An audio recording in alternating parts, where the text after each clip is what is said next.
Welcome to The Explainer. Today, we're exploring a truly incredible life journey and the absolute legacy it built. We're taking a close look at Steve Davies.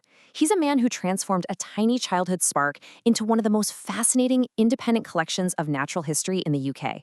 This is the story of Dinosaurland Fossil Museum in Lyme Regis, Dorset. But it's not just a story about ancient bones and rocks.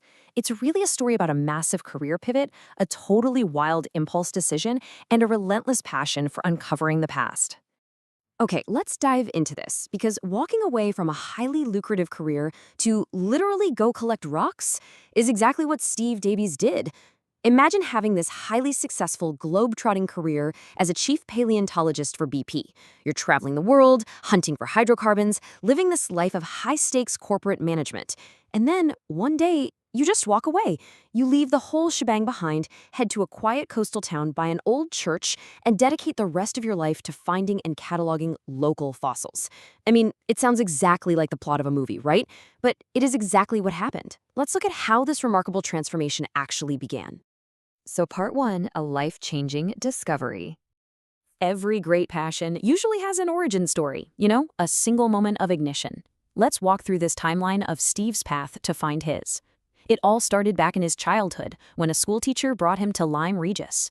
While exploring the beach under the towering cliffs of Black Ven, a young Steve found an ammonite. And that single fossil? That was a massive light bulb moment. He decided right then and there that paleontology was his absolute calling. He pursued this passion relentlessly, studying geology at Oxford and then paleontology at University College London. This eventually led him to a totally thrilling early career. As a paleontologist for BP, he used his deep knowledge of fossils to explore for oil in some of the most extreme environments on Earth. We're talking everywhere from the freezing expanse of Arctic Alaska to the sprawling sands of the Gobi Desert. As a young man, he craved excitement, adventure, and travel, and he certainly found it. But, as you can see on the timeline, by the 1990s, things shifted dramatically. See, as Steve climbed the corporate ladder, he found himself getting pushed further and further away from the field and right into corporate management. The raw adventure of the Gobi Desert was replaced by the stifling environment of boardrooms. He found himself really disagreeing with the direction his work was taking. The contrast between these two lives really highlights the tension here. On one side, you have the high-pressure, globally scaled corporate management at a major oil company. On the other, the hands-on, muddy, historically rich beaches of Lyme Regis as an independent curator. So deeply unhappy with the corporate path, Steve made a totally bold move. He left his job at BP completely on impulse. Moving right along to part two, the impulse pivot. So Steve had left his career, but he didn't actually have a master plan for what came next. He simply returned to Lyme Regis, the site of his childhood inspiration, to figure out what on earth he was going to do. And while he was back in Dorset trying to hatch a plan, serendipity just completely intervened. Entirely by chance, a very specific building came onto the market. It was a 250-year-old, Grade I-listed former Congregational church located right on Coombe Street in the heart of Lyme Regis. Now, Steve freely admits he had absolutely no previous interest in opening a museum. None whatsoever. But looking at this beautiful, historic, two-story building with its grand round-headed doorway, he just thought to himself, well, it seemed like a good idea. So he bought it. No plan, just instinct. And what's truly poetic about this impulse purchase is the building's deep historical connection to paleontology. The church itself was built between 1750 and 1755 by John Whitty. But the absolutely crucial point is that this exact building is where Mary Anning, the pioneering, world-famous Victorian fossil hunter who literally put Lyme Regis on the scientific map, was baptized in 1799. It's also where she attended worship. Without even planning it, Steve had secured a building whose very foundations were tied to the greatest fossil hunter in history. Talk about hitting the nail on the head. It was the perfect home for what would come next. Which brings us to part three, building a fossil empire. So Steve had the passion, he had the historical building, and he decided to turn his own personal collection into a public display. But when Dinosaurland Fossil Museum officially opened its doors on July 21st, 1995, it didn't start as the massive empire it is today. In fact, on opening day, the museum housed a rather paltry collection of just 113 specimens. That was it, 113. A pretty modest start for a guy who had previously scoured the globe for a giant oil corporation. And this brilliantly illustrates the sheer scale of Steve's dedication. From those initial 113 specimens, the collection has absolutely exploded to more than 30,000 items on display today. That is massive. This relentless growth is the result of over 30 years of Steve personally collecting from the local beaches, preparing the fossils, identifying them, and purchasing appropriate pieces to fill in the gaps. He built this incredible place not by acquiring other museums, but with his own two hands day in and day out. And despite housing over 30,000 specimens ranging from the tiniest microfossils to massive dinosaurs, Steve's perspective is remarkably grounded. He says, "There is a realization that I have not even scratched the surface of the subject."